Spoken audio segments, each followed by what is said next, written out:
The Grand Galactic Council met in their great hall. 12 alien leaders from the most powerful space empires sat around a table that floated in the air. Their meeting place orbited a star called Proxima Centauri, far from Earth but still close enough to watch humans. Elder Zix Torres stood up. He had blue skin and 6 eyes that blinked one after another. His voice was deep and echoed in the large room. "The humans have found us," he said. "Their space tools detected our ships near the edge of their solar system." The other aliens murmured among themselves. Some had tentacles, others had wings. All of them looked worried. "We have watched these humans for hundreds of years," continued Elder Zix Torres. "They started with simple tools. Now they have ships that can reach their nearby planets, but they are still very young compared to us." A female alien with green scales and 4 arms spoke next. "Are they dangerous? Should we be worried?" Elder Zix Torres showed images of Earth in the center of the room. Cities, oceans, and mountains appeared in the air for all to see. Humans fight each other over land and resources. They are unpredictable. If they continue to grow and explore space, they might upset the balance we have created. The council members watched videos of human wars, but also of human kindness. They saw people helping each other after disasters. They watched humans create art and music. "They are strange creatures," said a tall, thin alien with skin like silver metal. "Sometimes violent, sometimes peaceful. I do not understand them." Elder Zix Torres nodded. "That is why they are dangerous. We cannot predict what they will do next." The council talked for many hours. They discussed what to do about Earth and its humans. Some wanted to make friends with humans. Others wanted to destroy Earth before humans could become a problem. In the end, they voted. All 12 members raised their hands or tentacles. "It is decided," said Elder Zix Torres. "We will give humans one chance. They must stay in their solar system and go no further. If they refuse, we will remove them." "How many ships should we send?" asked a small alien with eyes on stalks. "A small fleet will be enough," said Elder Zix Torres. "Humans are primitive. Their weapons are simple. Their ships are slow. It will take only minutes to defeat them if they fight back." The council selected 12 ships to go to Earth. The ships were huge, each one bigger than the largest human city. They had weapons that could destroy entire countries. The aliens were sure these ships would scare humans into obeying. Meanwhile on Earth, a woman named Diane Powell sat in a dark room looking at computer screens. Diane worked for NASA as an astronomer. Her job was to watch the stars and look for anything unusual. For months, Diane had seen strange readings on her screens, objects moving too fast, energy that appeared and disappeared, things that should not be possible according to science as humans understood it. Tonight, her screens lit up with alerts. Something big was coming toward Earth from the direction of Jupiter. Diane picked up her phone with shaking hands. She had to call her boss right away. "This is Dr. Powell," she said when someone answered. "I need to speak to Director Adams immediately. It's an emergency." Diane looked back at her screen. The objects were moving fast. Too fast for asteroids or comets. They moved with purpose, changing direction in ways natural objects could not. "Sir," she said when the director came on the line, "I think we're about to have visitors, and they're not from around here." As she spoke, the objects changed course again. Now they were heading straight for Earth. The aliens were coming, and Diane knew in her heart that they weren't coming to make friends. The Pentagon was busy with people running in all directions. In a large room deep inside the building, General Richard Grayson stood in front of a group of important people. The President, Catherine Morrison, sat at the head of the table. Her face was serious but calm. "Mr. President, 12 alien ships have appeared near Jupiter," said General Grayson. He pointed to a big screen on the wall. The screen showed strange objects moving through space. They will reach Earth in 6 hours. The room was quiet. Everyone looked at the president. "What can we do?" she asked. General Grayson took a deep breath. "We have activated Protocol Omega. It's our plan for this kind of situation. We are bringing our secret defense system online. Will it work against aliens? Asked the president. We don't know, admitted General Grayson. We need to talk to the man who created it. The door opened and a thin man with messy hair walked in. He wore glasses and looked like he hadn't slept in days. This was Dr. Alan Winters, the scientist who had built Earth's secret defense. Dr. Winters, said the president, will your system protect us? Dr. Winters pushed his glasses up his nose. The quantum shield should work. It creates a bubble around Earth that can stop attacks. But the countermeasure system is, well, we've never tested it against real alien technology. It's the best chance we have, said the president. She stood up and looked at everyone in the room. Get all our best engineers to help Dr. Winters. And let's try to talk to these aliens first. Maybe they will listen to reason. Around the world, people watched their TVs and phones. News about the alien ships spread quickly. Some people panicked. Others prayed. Many families packed their cars and drove to the countryside, hoping to be safer there. In a small house in Ohio, Sam Reeves hugged his wife, Lisa. Sam used to build and fix things in the Army. Now the Army needed him again. I have to go, he told Lisa. They called everyone with engineering experience. Lisa held him tight. Will you come back to me? I promise, said Sam. He kissed her goodbye and walked out to his car where other former soldiers waited. In another part of the country, Dr. Winters and his team worked fast. They sat at computers in a secret base under the Rocky Mountains. The base was one of 36 hidden places around the world. Each place had special equipment for the defense system called Project Aegis. Dr. Winters' best helper was Olivia Martinez. She typed commands into her computer while Dr. Winters checked the main system. How did you create all this? Asked Olivia. She waved her hand at the room full of strange machines. Some of them glowed with blue light. Others made humming sounds. I had help, said Dr. Winters quietly. Remember the crashed alien ship from years ago? We learned a lot from it. Olivia's eyes got big. So the Roswell crash was real. Dr. Winters nodded. Very real. And now we're going to use what we learned. Above them, the alien ships moved closer to Earth. People in space stations and satellites watched them come. The ships were huge and shaped like arrowheads. They glowed with strange lights and moved in perfect formation. Back in the Pentagon, the president made a hard choice.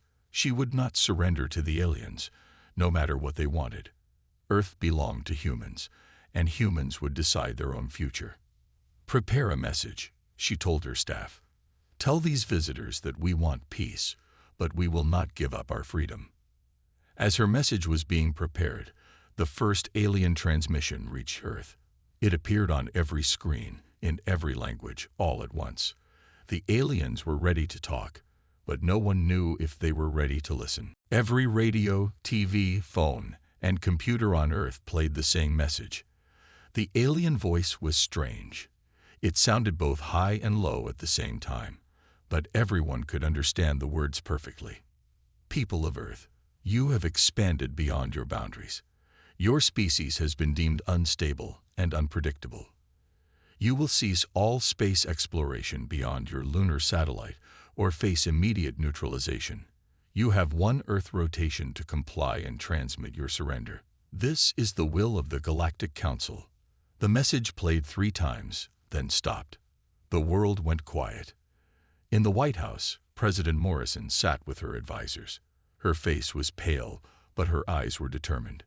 They could have attacked without warning, said Benjamin Hayes, the Secretary of State. He was an older man with white hair. The fact that they're giving us a chance to surrender means they might prefer not to fight. Dr. Winters shook his head. Or they're just following some rule they have. Either way, if we agree to their terms, we're giving up our future. We would never be allowed to grow or explore. We'd be trapped on Earth forever. The president looked around the table. What do you all think? Should we surrender? Everyone in the room said no. Even those who looked scared said no. Humans would not give up their right to explore space. "Very well," said the president.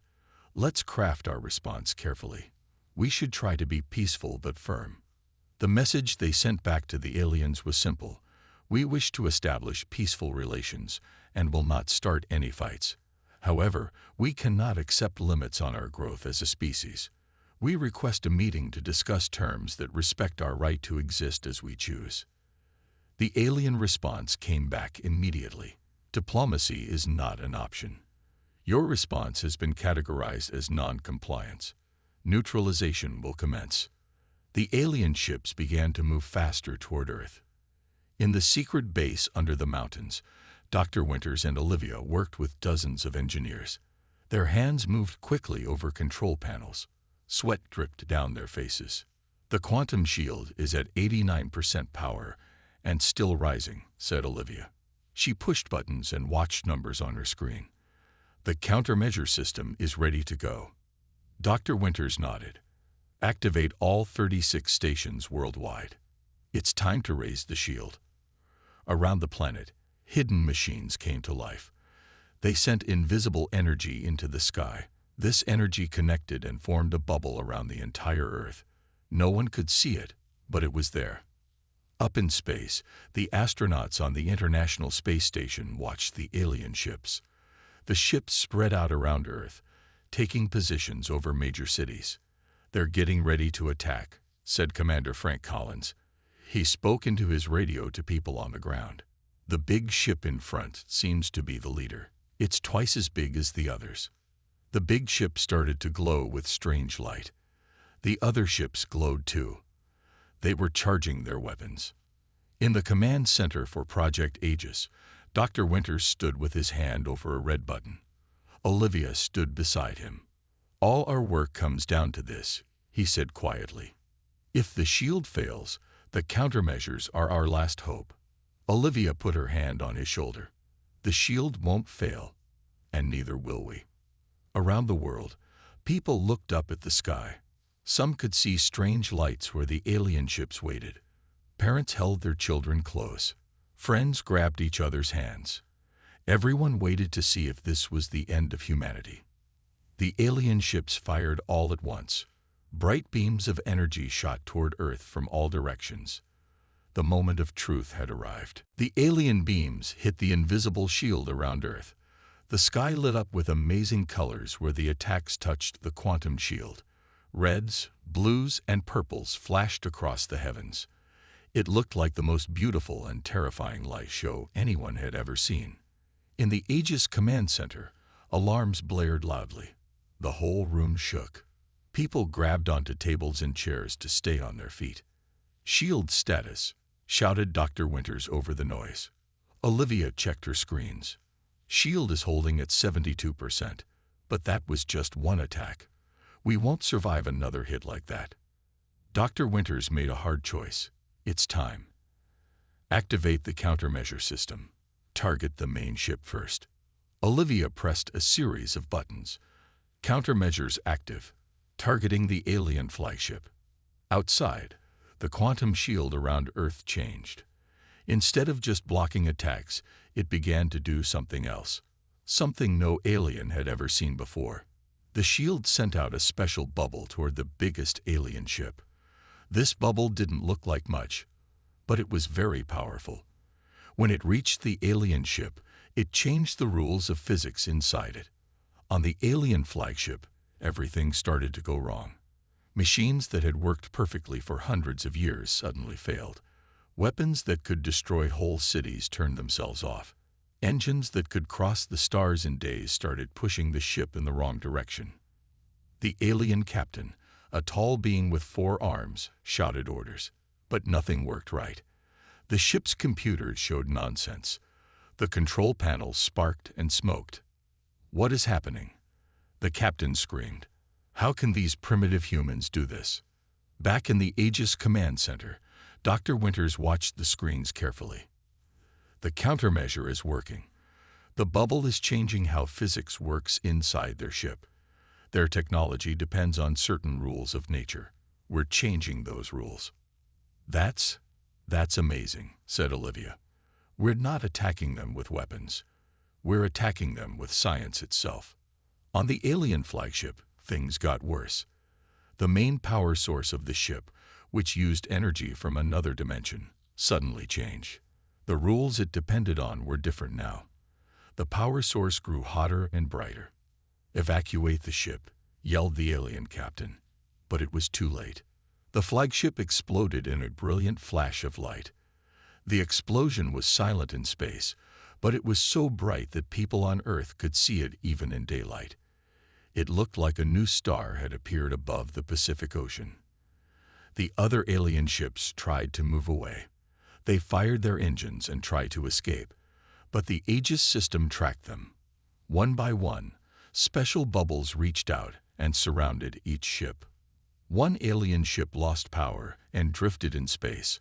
Another spun in circles, unable to control its direction. The third ship's weapons fired backward, damaging itself. Within 5 minutes, 11 of the 12 alien ships had been destroyed or disabled. In the White House, President Morrison watched the screens with wide eyes. General Grayson stood next to her, equally amazed. "They said it would take minutes to defeat us," the president said quietly. "Instead, it took us minutes to defeat them." General Grayson nodded. "All but one ship neutralized, Madam President. The last one seems to be hanging back, away from the fighting." The president leaned forward. "Can we communicate with it?" "We're trying now," said General Grayson. "It may be damaged or waiting for orders." In space, the last alien ship drifted near Earth's moon. It was smaller than the others and had a different shape. Its lights flickered on and off, like it was having power problems. Inside this ship, a young alien named Subprelate Krex made a difficult decision. Krex looked different from the other aliens, smaller, with features that seemed almost childlike. Krex typed a message and sent it toward distant stars. Then, the young alien turned the ship toward Earth. The last alien ship moved slowly toward Earth. Its engines made strange noises, and its lights blinked on and off. Inside the ship, Subprelate Krex worked quickly to fix broken systems. Krex was young for an alien of the Council races. This was supposed to be a simple mission. Watch the more experienced officers deal with the primitive humans and learn from them. Now Krex was alone. The others were gone, destroyed by a defense system no one had expected from such a young species. Krex had to make an important choice. On Earth, leaders from around the world watched the remaining alien ship carefully. "What is it doing?" asked President Morrison. She hadn't slept in over 24 hours, but her mind was still sharp. General Grayson pointed to a screen showing the ship's path. "It's approaching slowly. Its systems appear damaged. It's not in attack position." Dr. Winters studied his own screens. "The design is different from the others. It might be a support ship, not a warship. I suggest we be careful but open to communication." The president nodded. "Send a message. Let's try talking one more time." The message was simple. "Your fleet has been neutralized. We have no desire for further conflict. Will you speak with us now?" In his damaged ship, Krex received the human message. The young alien thought carefully before answering. Going back to the Council was not an option. They would blame Krex for the failure, even though Krex had just been following orders. There was another option, a dangerous one, but maybe the only one that made sense now. Krex sent a reply. "This vessel surrenders to Earth authorities. Request permission to land for emergency repairs." On Earth, the message caused excitement and worry. No human had ever met an alien face-to-face before. "It could be a trap," warned General Grayson. "Or a real chance for peaceful contact," said Dr. Winters. "We should take this opportunity." President Morrison made her decision. "Guide the ship to the desert facility in Nevada. Have medical teams ready, but also security. We'll be careful but not hostile." Under the watchful eyes of fighter jets, the alien ship followed directions to a remote area in the Nevada desert. Military vehicles surrounded the landing site. Soldiers with weapons stood ready. Scientists waited nearby with equipment to study the alien visitor. The ship landed with a soft thud on the desert sand. For several minutes, nothing happened. Then, with a hiss of air, a door opened in the side of the ship. A ramp extended to the ground. Everyone held their breath. Fingers tightened on triggers. Scientists raised their cameras. A small figure appeared in the doorway. Krex was not what anyone expected. The alien was about the size of a human child, with pale blue skin and large purple eyes. Krex had 2 arms and 2 legs, somewhat like humans but thinner. A shimmer of light surrounded the alien, some kind of protection against Earth's air. Using a device that translated its speech, Krex spoke. "I am Subprelate Krex of the scout vessel Horizon Dawn. I am the only survivor of our fleet. I come in peace and request asylum on your world." Dr. Winters stepped forward, against the wishes of the security team. "Why should we trust you? Your people tried to destroy us." Krex's large eyes blinked slowly. "The Council was wrong about humans. I knew this, but I could not speak against them. Now I have proof of their error, and important information for your leaders." "What information?" asked Dr. Winters. Krex looked around at the humans, their weapons, their technology. Then the alien said something that changed everything. "The Council has been lying for thousands of years, and I am not the only one who wants to stop them." In a secure room at the Nevada facility, Subprelate Krex sat across from President Morrison and her advisors. The alien's chair had been specially adjusted for Krex's smaller size. A device on the table translated everyone's words perfectly. "The Council has ruled our part of the galaxy for 50,000 years, Krex explained. The alien's voice sounded musical through the translator. "They believe advanced races should control how younger species develop. So they keep other species from growing too powerful," said President Morrison, "to protect their own position." Krex made a gesture that might have been a nod. "Yes, they claim it is for peace and stability. They say young races like humans often destroy themselves if they advance too quickly." Dr. Winters leaned forward. "But you don't agree with this." "Many of us younger members do not," said Krex. "We believe this approach is wrong. It leads to stagnation. No new ideas. No growth. Our civilizations have not truly advanced in thousands of years." General Grayson crossed his arms. "That doesn't explain how we were able to defeat your fleet so easily. Your technology should be far beyond ours." Krex looked at the general with large purple eyes. "Did you never wonder where some of your recent scientific breakthroughs came from?" The room went quiet. Dr. Winters felt his heart beating faster. "The crashed ship," he said softly. "The one at Roswell that helped us develop the Aegis system. That wasn't an accident, was it?" "No," said Krex. "It was done by members of our resistance. We have been helping certain species we believe have potential, sharing small pieces of knowledge, nudging your development in helpful directions." "You've been helping us?" asked President Morrison in disbelief. "Why?" "Because we need allies," said Krex simply. "The Council must change. For too long they have prevented countless species from reaching their potential. My group believes it is time for a new approach, one based on cooperation, not control." Dr. Winters shook his head in amazement. "So our Aegis system is actually based on alien principles?" "Yes and no," said Krex. "We provided certain concepts, but the implementation is entirely human. You took basic ideas and created something we never imagined, something the Council ships had no defense against." Outside the secure room, scientists studied Krex's ship. Engineers examined its technology with wonder. The ship was damaged, but still contained marvels beyond human understanding. Every piece they studied taught them something new. Sam Reeves, the soldier from Ohio, led a team working on the ship's communication system.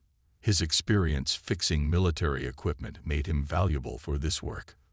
"This thing doesn't make any sense," Sam told his team. "It seems to send signals faster than light, but not using any method we understand." One of the scientists looked up from her computer. "According to these readings, it's somehow folding space itself to send the message." Back in the meeting room, President Morrison asked the question everyone wanted answered. What happens now? Will the Council send more ships to attack us? Krex's expression changed to something solemn. Yes, but not immediately. Your victory has created confusion among them. They need time to understand what happened and make new plans. How much time do we have? Asked General Grayson. Months, perhaps a year, said Krex. Before I surrendered, I sent an emergency message to my allies, other members of our resistance. By the time the Council organizes another attack, you will not be facing them alone. President Morrison looked at her advisors, then back at Krex. You're proposing an alliance between humans and your resistance group. Yes, said Krex. Together, we can change the future of the galaxy. Dr. Winters smiled slightly. And all because they underestimated how quickly humans could learn and adapt. That, said Krex, is the Council's greatest weakness. They have forgotten how to change. 6 months passed since the day Earth defeated the alien fleet. Much had changed. With Krex's help, humans made huge steps forward in technology and understanding of the universe. The young alien had become an important advisor to world leaders and scientists. In a large building in the Nevada desert, engineers and scientists from around the world worked together. The building had once been used to study Krex's ship. Now it was the center for Earth's new space program. Inside, Dr. Winters and Olivia stood looking at a huge spacecraft being built. It's amazing how much we've accomplished in such a short time, said Olivia. She watched workers install a shiny metal panel on the ship's side. Dr. Winters nodded. Having Krex's knowledge to guide us has been invaluable. But most of this is still human innovation. We're good at taking basic ideas and running with them. The ship they were building was called the Unity. It would be Earth's first true interstellar vessel. Its purpose was to make contact with Krex's allies in other star systems. Nearby, Sam Reeves worked with a team installing the ship's communication system. Since the alien attack, Sam had not returned to Ohio. His skills were too valuable, and his wife Lisa had moved to Nevada to be with him. Now he was a lead engineer on the Unity project. The faster-than-light communication array is ready for testing, Sam called out. We should be able to send messages across 10 light-years almost instantly. In another part of the building, President Morrison met with leaders from other countries. They discussed the new world government that was forming. The alien attack had united Earth in a way nothing else could have. Old enemies now work together against a common threat. The Council will send another fleet eventually, said President Morrison. We need to be ready. And we will be, said the leader of China. Our combined defenses are already twice as strong as they were 6 months ago, and growing stronger every day, added the Russian president. Krex entered the room. The alien now wore special clothes designed to protect against Earth's environment, while looking somewhat like human clothing. Krex had learned English and several other human languages, though the translator was still used for complex discussions. I have received a message from my allies, Krex announced. They have heard about what happened here. More are joining our cause. The Council is losing support among the younger generations. That's good news, said President Morrison. When will your allies arrive? The first ships should reach your solar system within 2 months, said Krex. They bring technology and knowledge to share, and a proposal for a new kind of interstellar alliance, one based on cooperation, not control.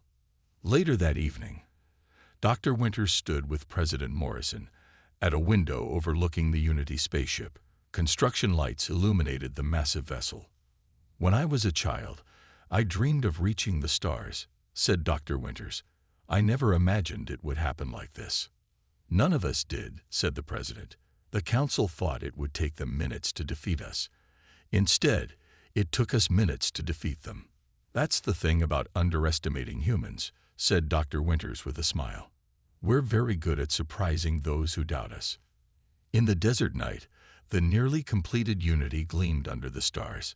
Soon it would journey to those stars, carrying humans beyond their solar system for the first time. Not as subjects of the Galactic Council, but as free people making their own path. Beyond Earth, the galaxy awaited. New friends, new enemies, and new wonders to discover. The Council had tried to keep humanity trapped in their cradle. Instead, they had pushed humans to reach for the stars sooner than anyone expected. Humanity's greatest journey was just beginning.